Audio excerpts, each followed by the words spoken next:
सो अगले दिन ठाकुर जी सवेरे उठे और देखने लगे यशोदा मैया देख तो नहीं रही, और ठाकुर जी चुपचाप गए महाराज जहां पर सारे मक्खन दूध दही रखे, वहां पहुंच गए गौरस भंडार में। और गौरस भंडार में एक मटकी के ऊपर से ढक्कन हटाए करके जैसे ही ठाकुर जी ने हाथ बोर के पानो प्रारंभ किया, सामने एक खंबा था, उसमें मणि लग रही थी। आज पहली बार 3.5 वर्ष की आयु में ठाकुर जी ने अपना प्रतिबिंब देखा। ठाकुर जी ने जैसे ही प्रतिबिंब में अपने रूप को देखा, अपने रूप को देख करके ठाकुर जी बोले, हो तू भी आयो यहां चोरी करवे? अपने आप से बात कर रहे हैं ठाकुर जी। अरे मैंने कही तो हती अपने अपने घर में चोरी करनी है, तू दारी के मेरे घर में आगो चोरी करवे? ठाकुर जी अपने प्रतिबिंब से बात कर रहे हैं। अब गौरस भंडार में ठाकुर जी की आवाज गूंज रही थी और वो गूंजते हुए रसोई घर में जा रही थी। रसोई में मैया ने सुनी, बोले लाला कहां थे बोल लो है, उठ गयो कन्हैया? मुंह को पतो भी ना चली, नूपुरन की आवाज ना आई। मैया दौड़ करके गई तो देखा ढूंढते ढूंढते गौरस भंडार में ठाकुर जी अपने प्रतिबिंब से बात कर रहे हैं।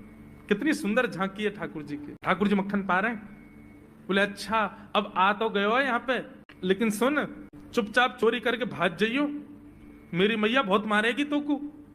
बाकू यदि पतो चल गई तू चोरी कर रहा है तो को उखलते बांध देगी, मेरी मैया बहुत मारेगी, चुपचाप चोरी कर और निकलने आते। ठाकुर जी चोरी की बात कर रहे थे, यशोदा मैया ने पीछे से सुनी, लाला ओ कन्हैया।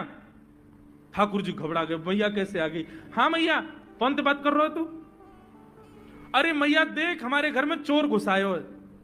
अपने प्रतिबिंब को दिखा करके ठाकुर जी कह रहे हैं, देख मैया हमारे घर में चोर घुसायो, जे चोरी कर रहा हो हमारे यहाँ के मक्खन की, तो मैया को पकड़वे आयो हूं। नन्हे से गोपाल जी, बहुत मधुर लीला। मैया हंस भी रही है और क्रोध भी कर रही। बोले अच्छा जो चोरी कर रहे हो? बोले हाँ। चल याकू तो मैं पकड़ लूंगी, लेकिन जे बता तेरे हाथ में मक्खन कैसे लगो? तू तो याकू पकड़वे आयो ना। अब मैया याकी मैं कहा बताऊं, तेने मेरे हाथ में पद्मराग के ऐसे ऐसे बढ़िया कंगन पहना रखे हैं, कड़ूला पहना रखे हैं सोने के। जब मैं धूप में निकलूं ना तो धूप की किरण से मुंह को बहुत जलन है जाए हाथ में। तो कल मेरे सखा मधुमंगल ने मुझसे कही, बोले लाला जे जलन तेरी दूर रह जाएगी, तू मक्खन में हाथ बोर लियो अपनो, सो तेरी जलन दूर रह जाएगी। या हमारे मैया जलन हटावे के काजे मैंने हाथ बोरो है। मैया बोली अच्छा चल लाला, यहाँ तो तेरे जलन है रही और यहाँ मक्खन कैसे लगो? ठाकुर जी बोले मैया मैं अपनी जलन दूर कर रहा हूं। इतने में जन कहां एक मक्खी आके मेरे मुंह पे बैठ गई। बाकू उड़ावे के काजे मैंने जैसे मुंह पे हाथ किया, सो मक्खन मेरे मुंह पे लग गो। मैया बोली लाला तू चोरी भी करन लगो और अब झूठ भी बोलन लगो मुझसे। ठाकुर जी ने ग्वाल बालों से कहा भैया मिशन फेल हो गया, घर में तो चोरी नहीं कर पाए हम।